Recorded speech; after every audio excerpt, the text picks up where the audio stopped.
Is it time to reimagine your future? The right business skills may make a difference in your career.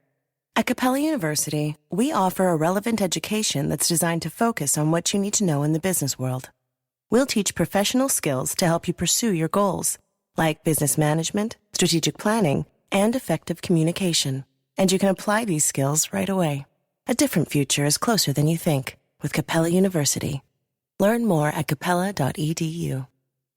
You can't solve overwhelm unless you look at overload. Most of us are overwhelmed because we're carrying way too many tasks, projects, and responsibilities. I agree with that. And so the only way that you can really combat overwhelm is to start looking at the load that you're carrying and saying, what do I really need to do and what do I not need to do? You're listening to Make Some Noise Podcast, episode number 638 with guest Charlie Gilkey.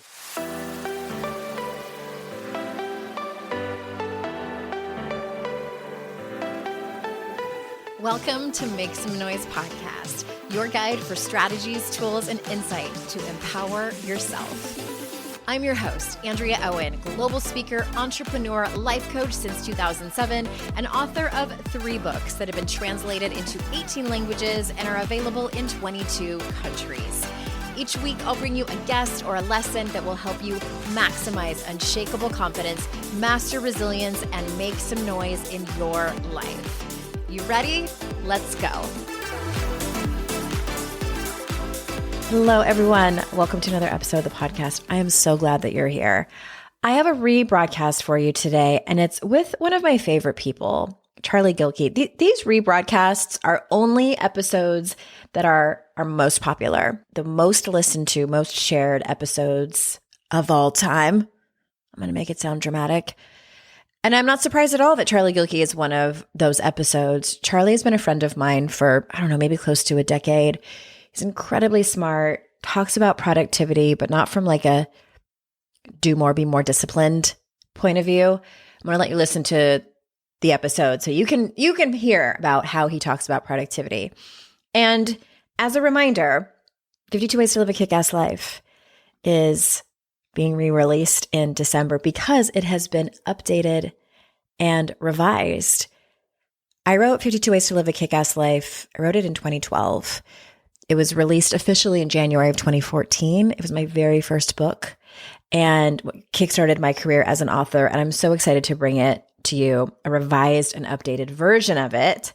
And to celebrate, one of the things that we're doing to celebrate is that I am going to coach 2 people on the podcast around some topics that pertain to this book. Anything around perfectionism, people-pleasing, hard conversations, control. It's the things I always talk about. Feeling stuck somewhere? Fill out an application if you want to be coached for free by me on the podcast. And head on over to andreaowen.com/links. And that's where you'll find all of the important links that are going on right now.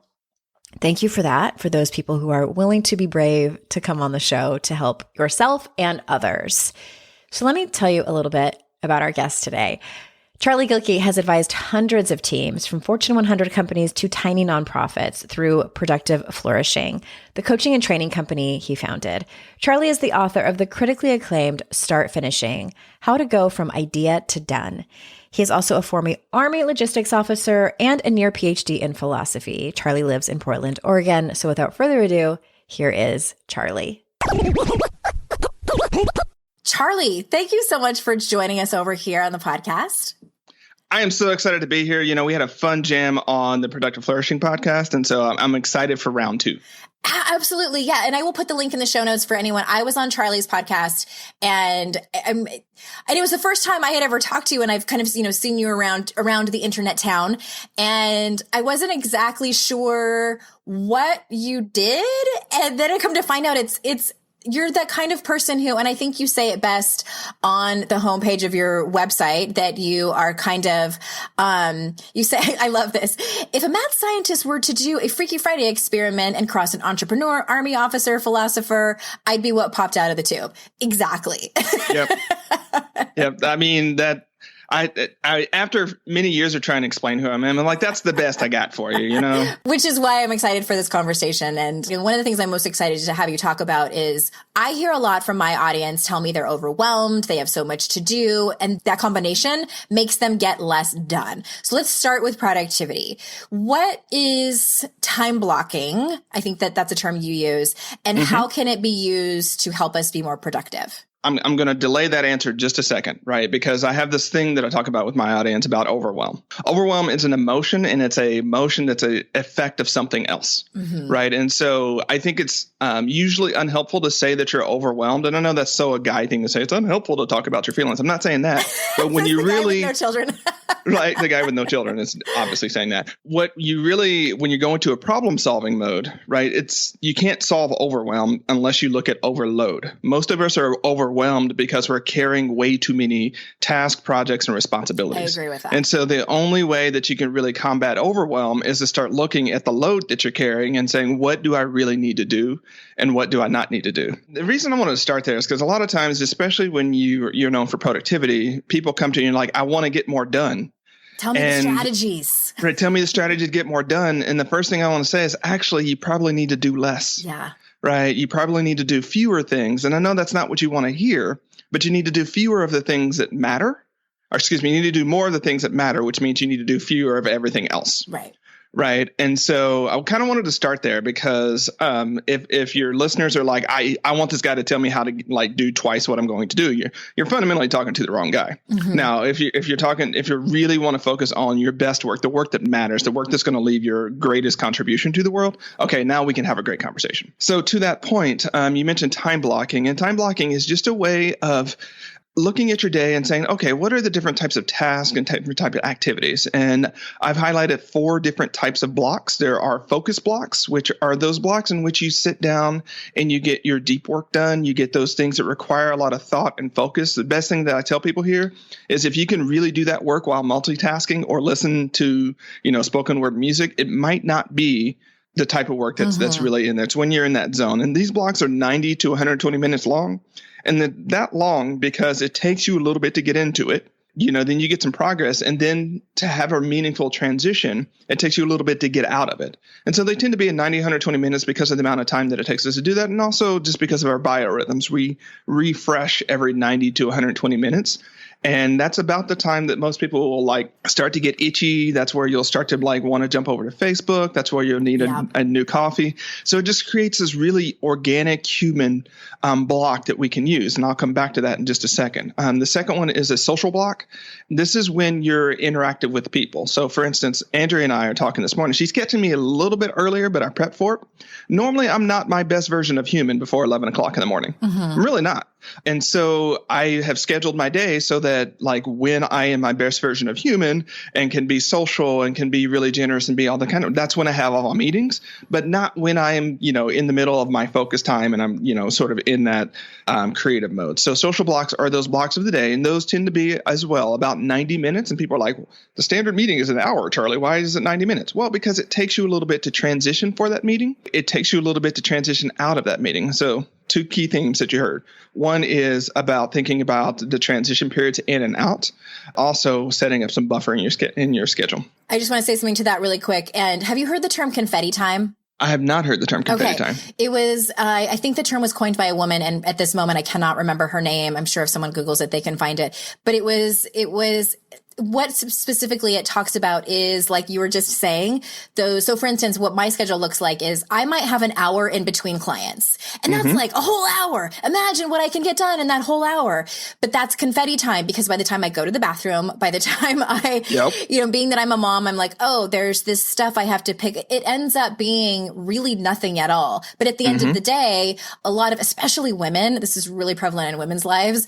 We look back and if we like kind of map out our whole day, we're like, oh my gosh, I had like 3 hours and I got nothing done. But if it's confetti time, it's really not that much time at all. So just interesting side note there.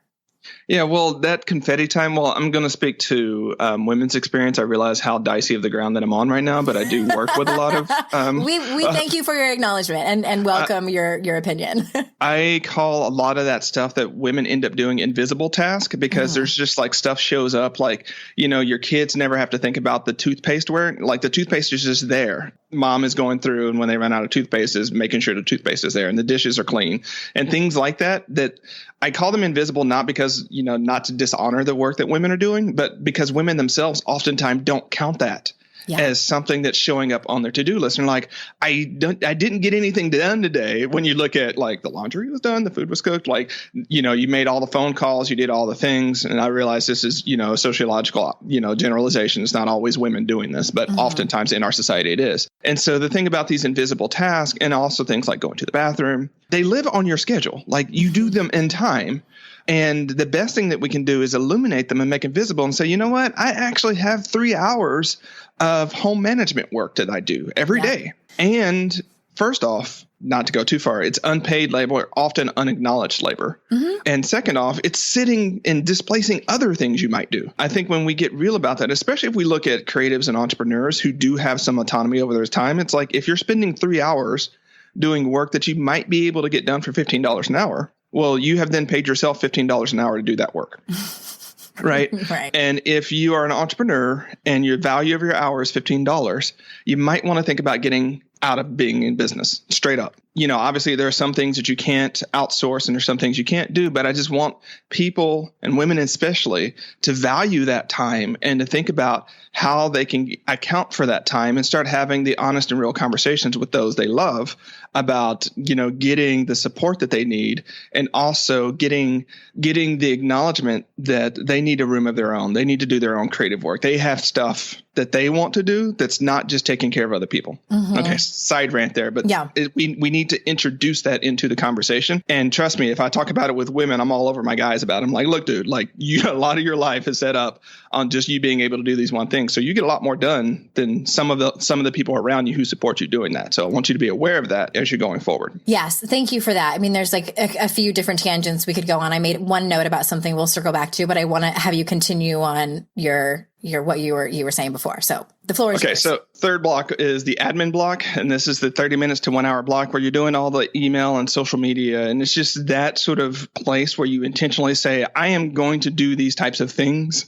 that I would normally be distracted by doing. And you just make a place in there. And the reason those are 30 minutes to an hour is because most people have their willpower faded on these types of things after an hour. Like if you do an hour of email consecutively, and that's just what you do, you're going to want to do something else, unless you're just that particular type of person who loves doing email. And there are some of those of us out there, but not many of us. And then the fourth one, Andrea, is really, really important. And I've learned to make sure to put it on people's schedule, and they're recovery blocks. And these are the blocks where you like eat and you do all the human things and you do your yoga and you walk around the block and you lay with your dog. And it doesn't matter what your particular type of recovery thing is. It just matters that it recharges you and it gives you some down cycle time between these other periods. And the reason, especially when we start using things like the weekly block scheduler, which is a free resource on productive flourishing. The reason I want to put that on there is because people oftentimes make sort of this idea like I'm going to work out sometime today. Right. But that sometime it's not like some actual time, right, on the calendar. And you get to the end of the day, and especially when we start kind of talking about the invisible task and you start talking about getting distracted on social media and all those types of things, that doesn't make the cut. And if it's worth doing, it's worth planning to do. Okay. And usually any kind of self-care task is the last on the list and, the first to get pushed off. Precisely. Partially, it's because we have really corrupted notions of what it means to be productive. So that's one thing at play. The other thing at play, and again, so I need to say this so that so that I can stop having the disclaimer. My wife is a sociologist. She's got a PhD in sociology.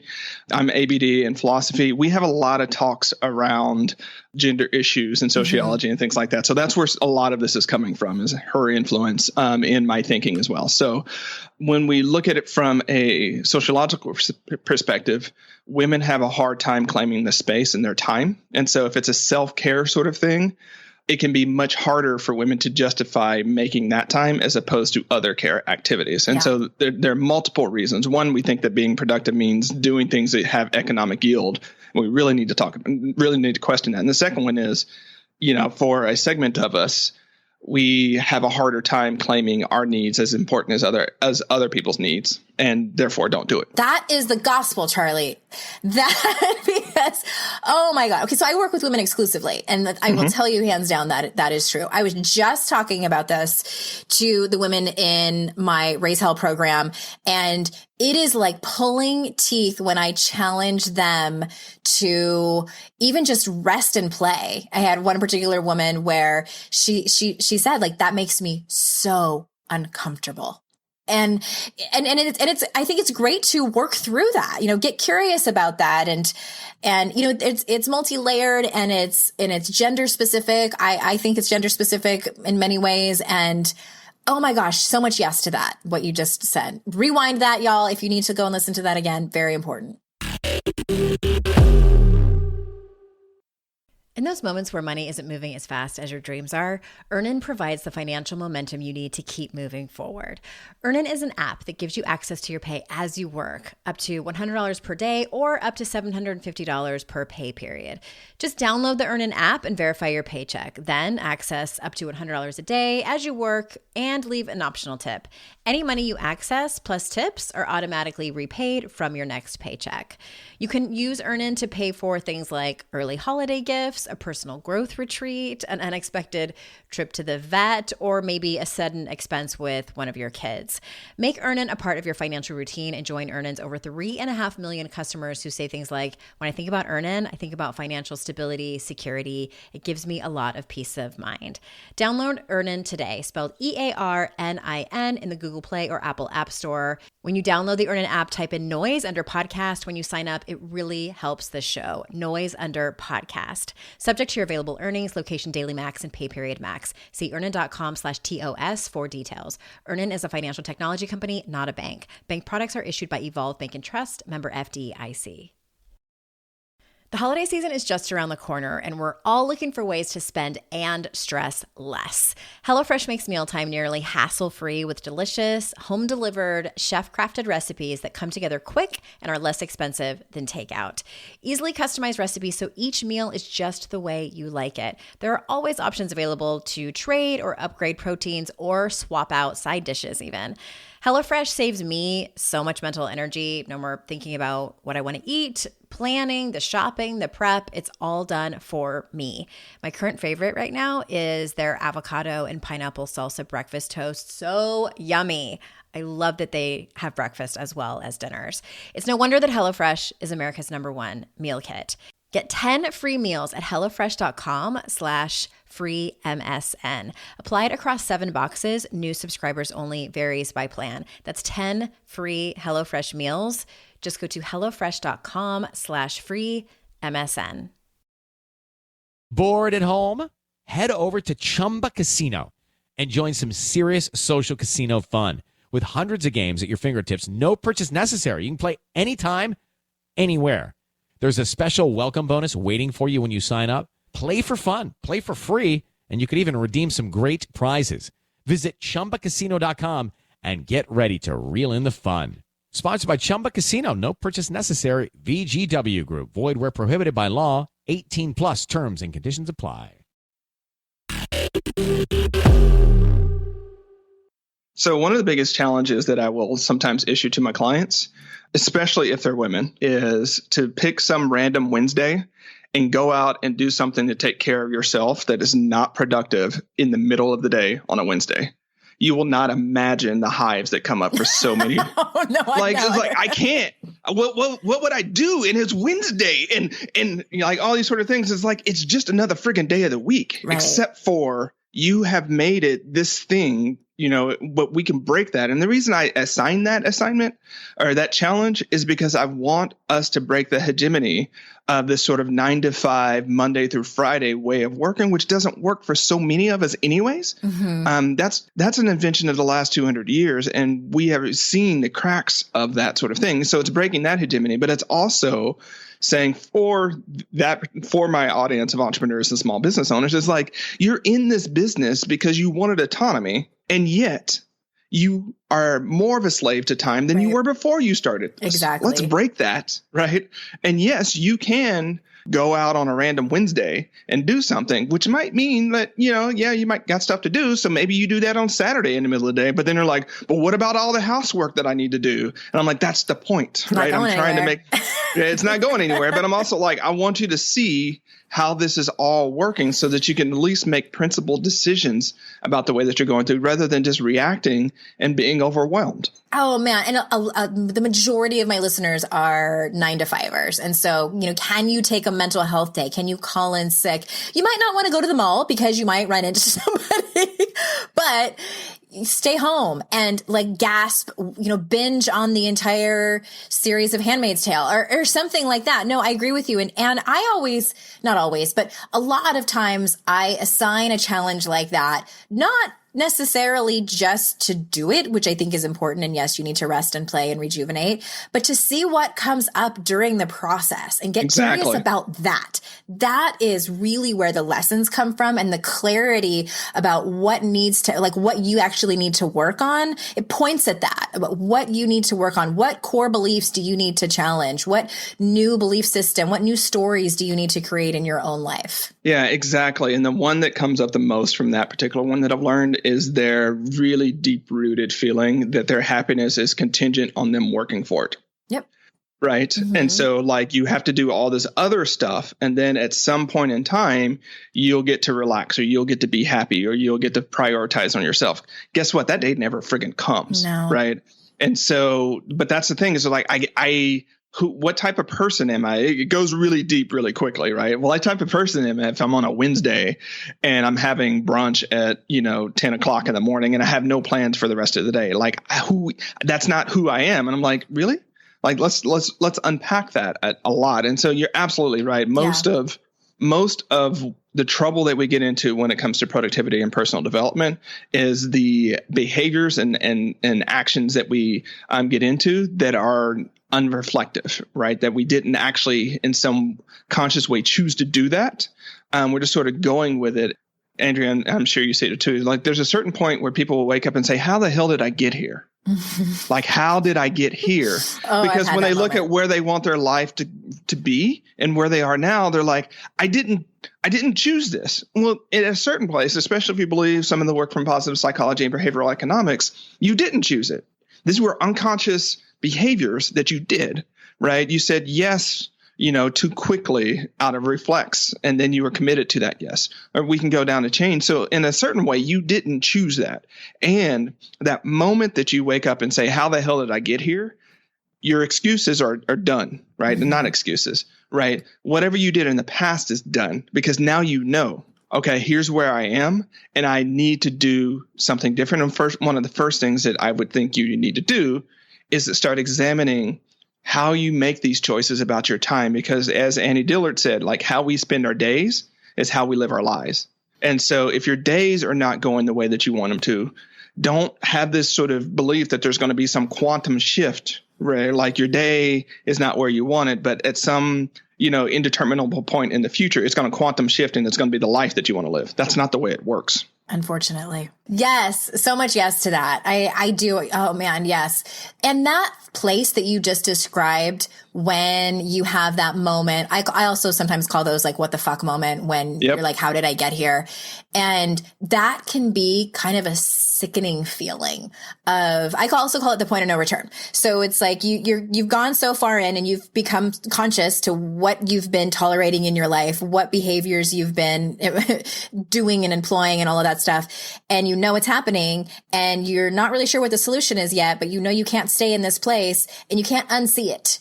You can't back up, go back out. I've had moments too where the work has gotten so hard where I've sort of like shook my fist at the sky and been like, can't I just go back to living on the surface of my life? I feel like that was somewhat easier than what I'm going through now. Yeah, it's that Matrix moment, right? Where the guy's eating the steak and he's like, I know this isn't real, but man, it's so good, right? And there's a deep truth to that. We've already prefaced it. I'm a philosopher, so it goes way back to Socrates. The unexamined life is not worth living. Now, what my man didn't say is that once you start examining your life, you can't stop, right? Because you can't unsee it, right? And you see all these different patterns. And so I think those, what the fuck moments are actually a real blessing. Yeah. Right. Because something in your life has gotten painful enough that you're paying attention to it. Right. And so then the question is, well, what are you going to do about it? Because it hurts. And then sometimes you got to do that whole thing. Like if this were your daughter and they were in this position, what would you say? What would you say? And you sort of do that because you have to remove that person. And you have to remove that, especially for women, that sense of being the martyr for everyone else, right? And say, well, it really is painful for me, but such and such, and there's all these other things. And you got to say, you know what, if your daughter were in that situation that was causing her, emotional, psychological, and or physical pain, would you think it was okay that she stayed there? Or would you say, you got to change? And sometimes that just gives you enough distance to think, wow, I am a person too. And I know I've said this twice, maybe 3 times now, but that's the challenge is, a lot of times when people come to me and they want to talk about productivity, we end up talking about things like courage, boundaries, and discipline, right? And they're like, well, how does this relate? I'm like, well, first off, when you start really setting up these boundaries, which that whole block thing that I was talking about is actually a way of setting up boundaries in your day. It requires courage to do that. It requires courage because the first thing that you have to do is say, you know what, this thing is important to me. And I am going to have to say no somewhere in my life. And those no's might make someone else uncomfortable. Yeah. Those no's might make them reject me. Like when you stop being a people pleaser, all of a sudden people don't like you as much. Right. They get a little uncomfortable. They get a little bit uncomfortable, especially when they have known you the whole time as being the yes person. Yeah. And then all of a sudden, like they just assume like they've got some, I call it OPP, other people's priorities. Right. And it's like OPP will find you all the time. And they just assume that their priorities will be your priorities because that's the relationship you've set up. Yeah. Right. And so the day you start saying, actually, your priorities are not really my priorities. They're like, oh, hold on now. Why you gotta be like that? Yeah. Why you gotta be like that? What are you feeling okay today? Sort of scenario. Like, what did I do wrong? And it's like maybe you didn't do anything wrong. Maybe I was the one that was doing wrong by myself. Yeah. And today is the day that I'm reclaiming my time. And today is the day that I'm saying, nope. You know what? I've had enough of not your behavior, because that's the first thing, right? The more we point the finger at other people and say they've done things, like that's an easy place to go, but it's not the transformative place to go. That's not going to solve your problems. Yeah. The transformative place to go is say, what am I doing? What am I tolerating? What have I said yes to? What precedents have I set up in these relationships such that these things keep happening to me? It's kind of like, the drama queen who always worries and wonders why all the drama happens to her. It's like, it's not that it happens to you, it's that you create it wherever you go. Right. Yeah. And so at a certain point, when you see these same patterns happening over and over again, as much as it is sort of that dude thing to say, at a certain point, it's because you are doing things that are setting that up. Now, disclaimer, some really bad things, rape, sexual harassment, those types of things, those are not your fault. Those are not your fault, right? But, other choices, the people-pleasing choice, the continually putting yourself off, accepting toxic relationships, never prioritizing yourself, all those types of things are choices you are making.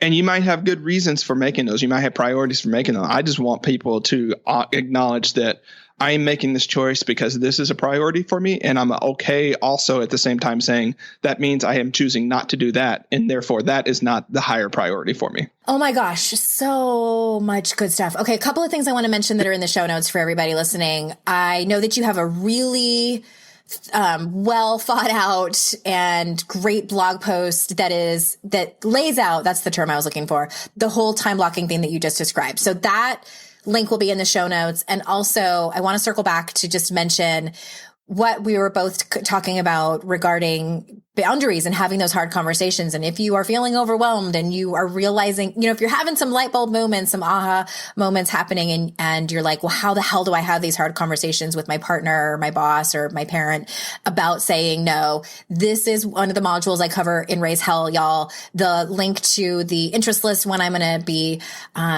promoting that again in the new year is in the show notes as well. It's so important. And we cover a lot of ground on that specific topic in that class.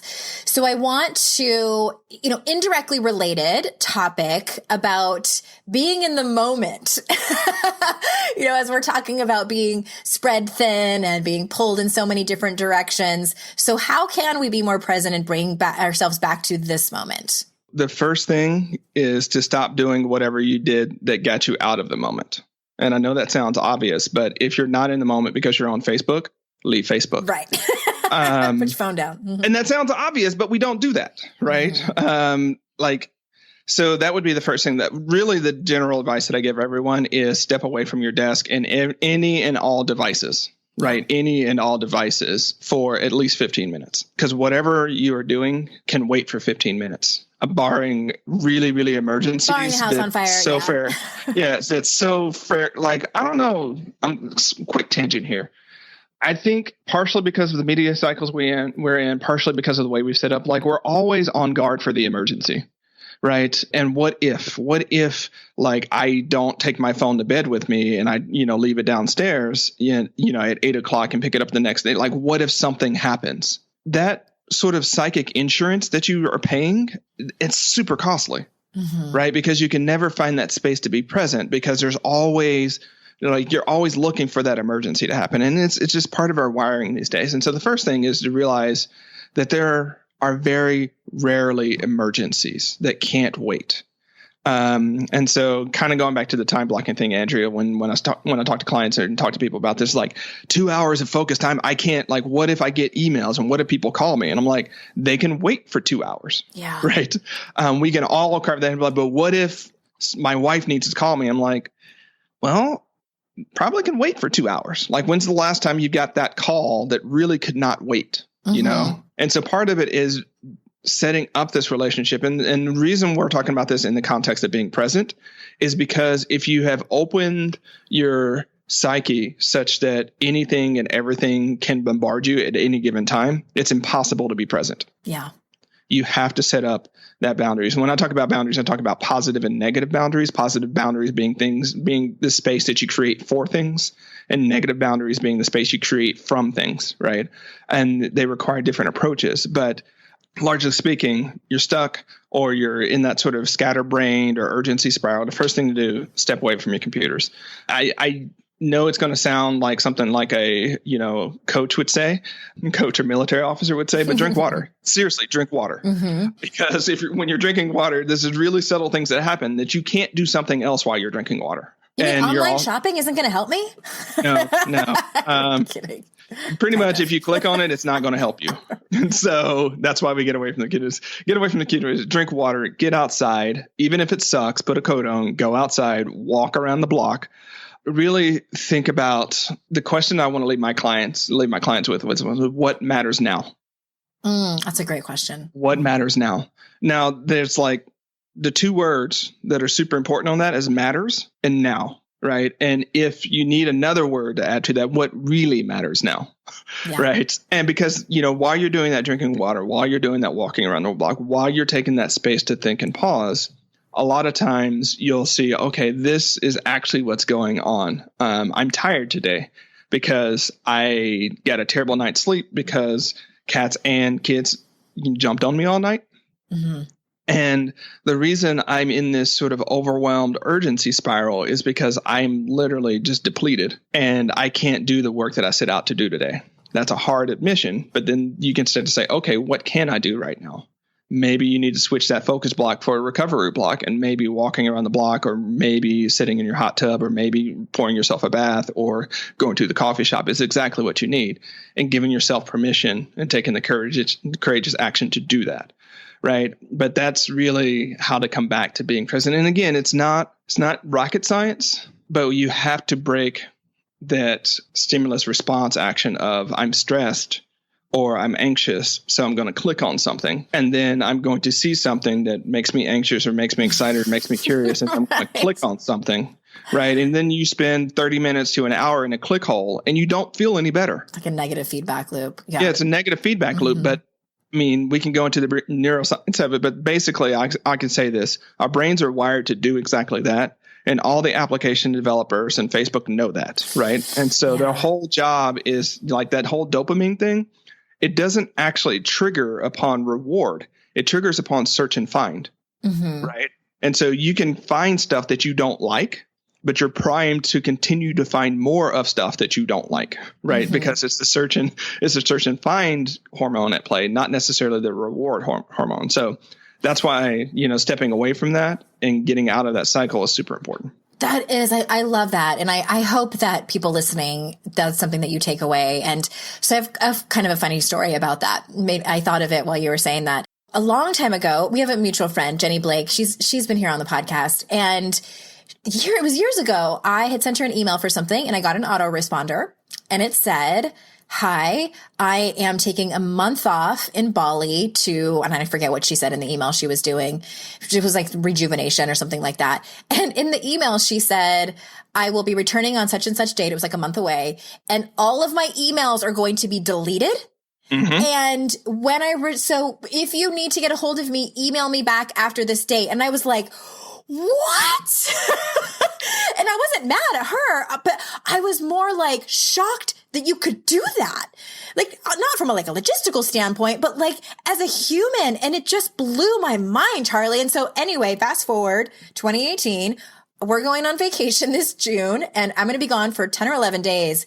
And I've been planning to do that. And it's giving me such anxiety. And the thing is it's not just me over here. I have a great team. I can reroute emails to her. I can even put up that same email, that autoresponder that says, "Hey, I'm on vacation. Email me." There's nothing going on. I'm not teaching anything. My clients will understand.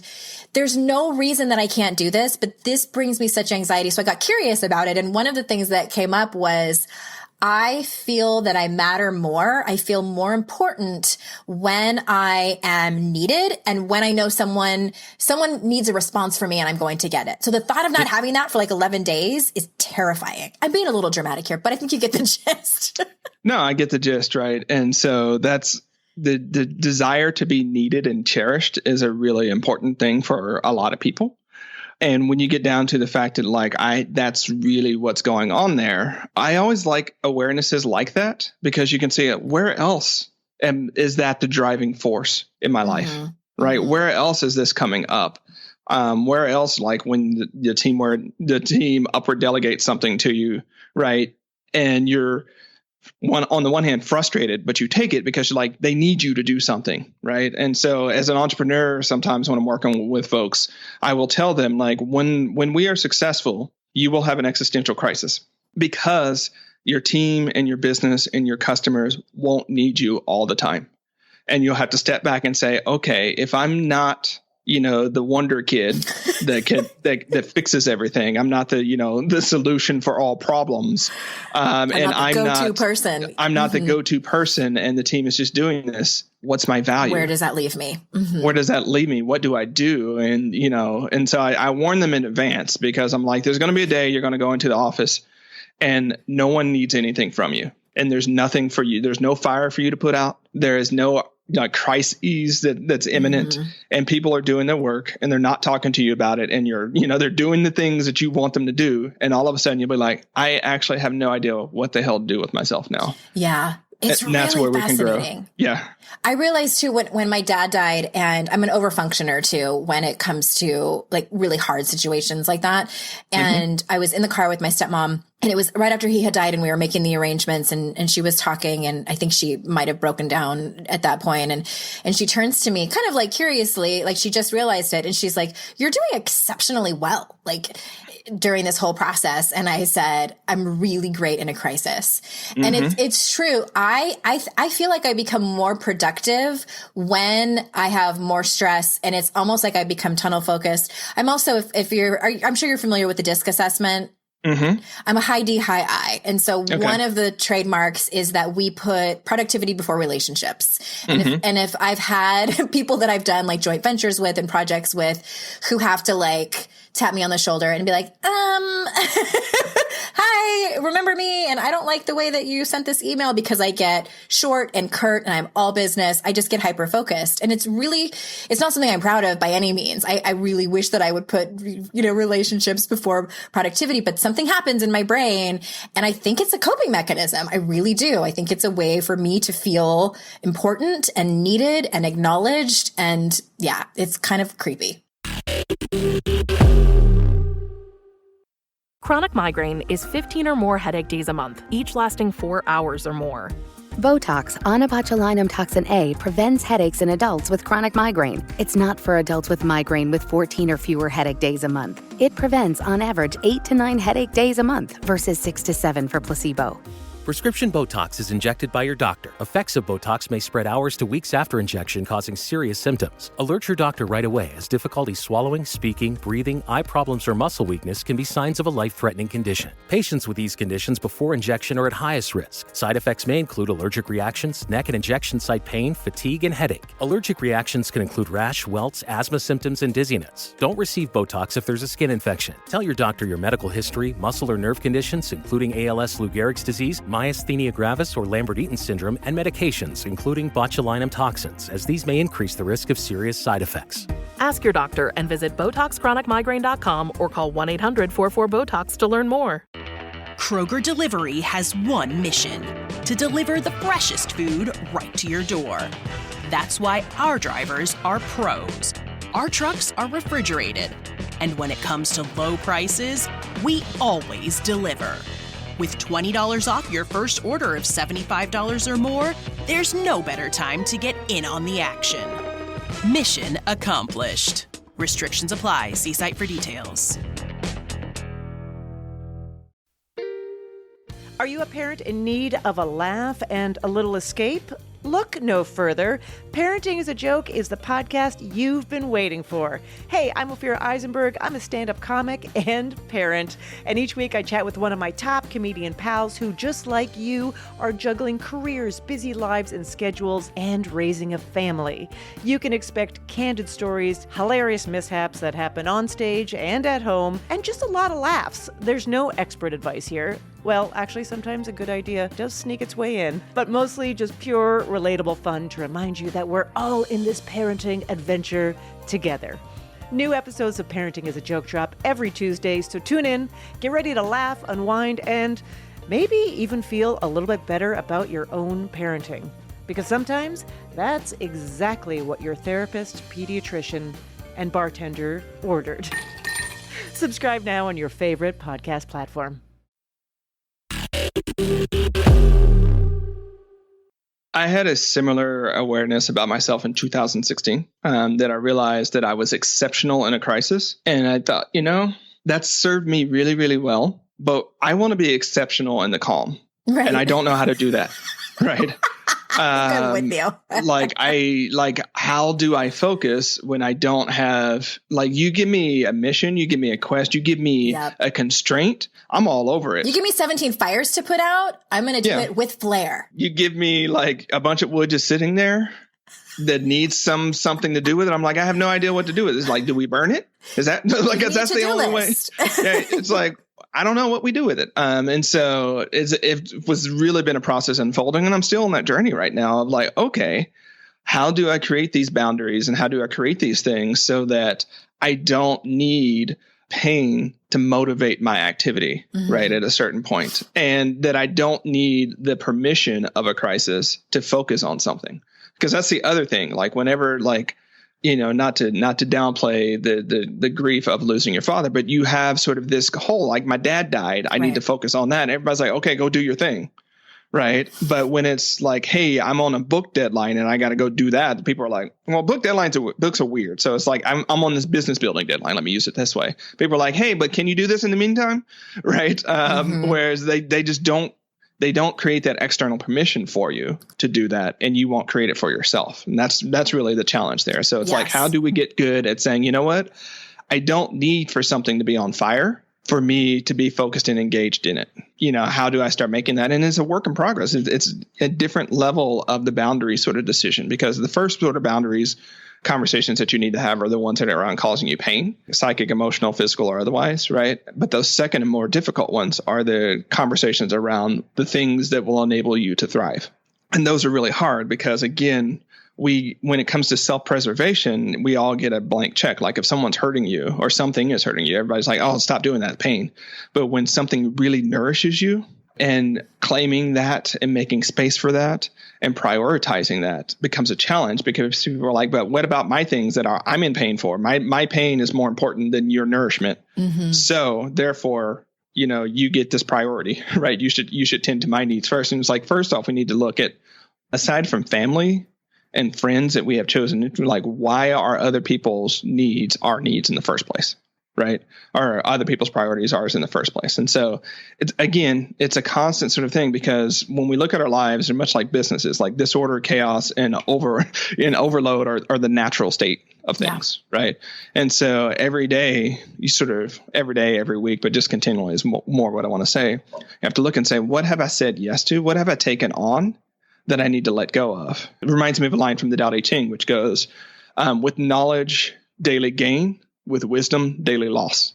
The point is, when you really look at what it takes to live a flourishing, sort of wisdom-focused life, it really is about letting things go more than taking them on.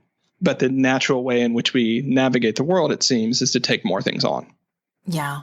So much truth to that. Yeah. Okay. And I know we need to wrap it up soon, but I have one more question for you that I feel like might be on people's minds that I don't want you to go without speaking to.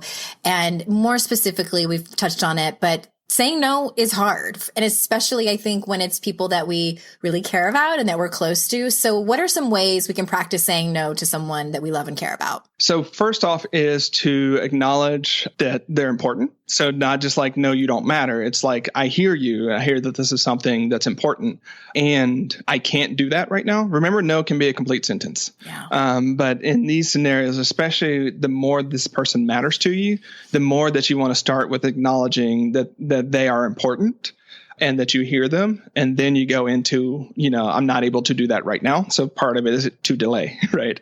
And say, I'm not able to do that right now.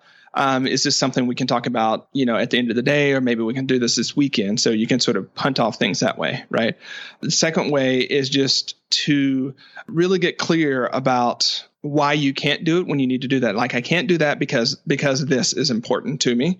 And usually when you articulate something that's value aligned or purpose aligned, people get it, right? Mm-hmm. They get that that's the thing to do. And sometimes you can also substitute activities. So it might be someone saying, hey, I really want to go, like, do you want to go watch the basketball game with me tonight? And you don't want to go watch the basketball game with them tonight. Like, no, I really don't want to, like, no, would you like to go on a walk instead? So you can propose an alternative activity that is more aligned with your boundaries and what you need to do at that point, right? So no can be a complete sentence, N-O period, right? In some of these relationships, that's where it matters. Now, that's on the personal side. Now, on the professional side, when it's your boss handing you things and boundaries like that, that gets trickier because there's a power dynamic, obviously. One thing that I've done back when I used to work and have bosses, and they were military bosses, and so there wasn't much, there was a whole different culture. You mean you're not expressing gratitude in the beginning of your conversations? No. It's pretty much yes, sir, and no, sir, right? Until you get to a point to where you have to say, look, I completely see why this is important. Here are the current other things that I'm working on right now that have come to me both from you and from other folks. I'm not going to be able to do all of these things. Based upon that, which I think I should do X, which may mean I'm not able to do this Y that you want me to. If you think I should reprioritize this, then let me know. And basically you're making the responsibility on them to say, no, actually, that's not a priority. That is a priority. And it requires some conversations. Your first one will be awkward, but trust me, if I can do that, when I'm a first lieutenant talking to a colonel, you can do that you can do that with your boss as well, right? Is to sort of renegotiate and say, look, I totally hear that this is important. Here's everything else that I'm working on. How does this fit into these other things that you've said is a priority to me? And that's a way that you can sort of say, like, look, there's a limited space and time. I hear you. I want to get this done. Can't get it all done. Like, let's have a conversation about that. And that can be really illuminative. So again, it may not be a straight no, but it's a hold on. Let's talk about this first, and not just the automatic yes. And so I should have led with that. The first thing that I want people to start doing is to stop letting being yes be the automatic answer. Let me think about that. Let me check my schedule. Let me see how that relates to other projects that I'm doing. Let me look at my to-do list. Like, give yourself that buffer before you say yes. I've had clients that have had to put on a no yes rule, right, for like a week. Like, you don't get to say yes in the moment to anything, right? Just because they were such yes people. Yeah. They just didn't realize how much, and it was hard for them. But then they started learning, like, oh, wait a second, I can delay. Stop making yes be your first thing that you say. 2, find alternative ways for you to either defer or substitute that activity. 3, on the professional context especially, talk about priorities and how that relates to what you're currently doing so that you can have some space there. Again, no period can be a complete sentence. I find it's a really foreign sentence for people to say. And so you're trying to find a way to at least introduce some space so you can negotiate and really check in with what matters most and focus on those. Yeah, you want to really throw somebody upside down, say no as a complete sentence after you've been like a yes person forever and ever. Like, that's going to raise some eyebrows. So I love those tips. Yeah, it's super hard. And I think people get to the point to where, they say, no, I can't do that. I think it's much more natural for people to say, no, I can't do that because, I've learned this as an author multiple times. You can say you're on a deadline, right? I've got a major project deadline that I'm finishing up Friday, and I need to focus on that. And on the professional side, at least, that will give people, unless they're your boss and you know what you're actually working on and what that deadline is, that will at least give you some space to see how you can negotiate that or to see how you can say no to it. Oh my gosh, Charlie. Okay, everybody. ProductiveFlourishing.com. There is an amazing, multiple free tools on there that you can sign up to grab. And, one of the things I love about your website, I have to say, because I look at a lot of websites, as do everybody, it's organized so well, like the top posts on Productive Flourishing, the top posts about this, but just there's so much. Everybody go and read everything that Charlie's ever written, forever and ever, amen. And any last words that you want to say that you're dying to get out before we wrap it up? Courage trumps talent. And so when you're trying to think about like whether you're smart enough, whether you're good enough, whether you've got what it takes, comes to doing any of the stuff that we've talked about today, I want you to shift the question of, do I have the courage that I need to do this? Because that's really what's at play. That would be the place I'd have people start. Thank you so much for being here. I've so enjoyed this conversation.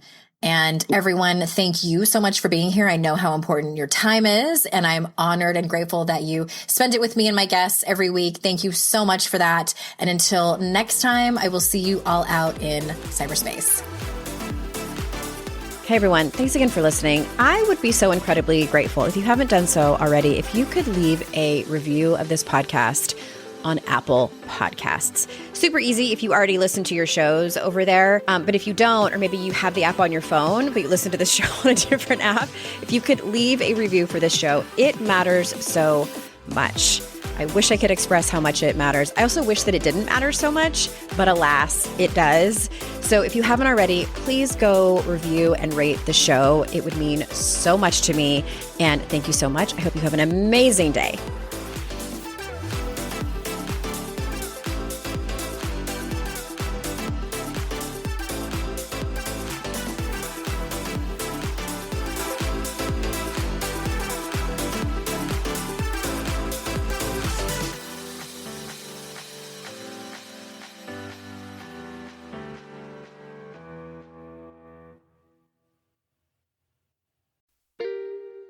Are you a parent in need of a laugh and a little escape? Look no further. Parenting is a Joke is the podcast you've been waiting for. Hey, I'm Ophira Eisenberg. I'm a stand-up comic and parent. And each week I chat with one of my top comedian pals who, just like you, are juggling careers, busy lives and schedules, and raising a family. You can expect candid stories, hilarious mishaps that happen on stage and at home, and just a lot of laughs. There's no expert advice here. Well, actually, sometimes a good idea does sneak its way in, but mostly just pure, relatable fun to remind you that we're all in this parenting adventure together. New episodes of Parenting is a Joke drop every Tuesday, so tune in, get ready to laugh, unwind, and maybe even feel a little bit better about your own parenting. Because sometimes that's exactly what your therapist, pediatrician, and bartender ordered. Subscribe now on your favorite podcast platform.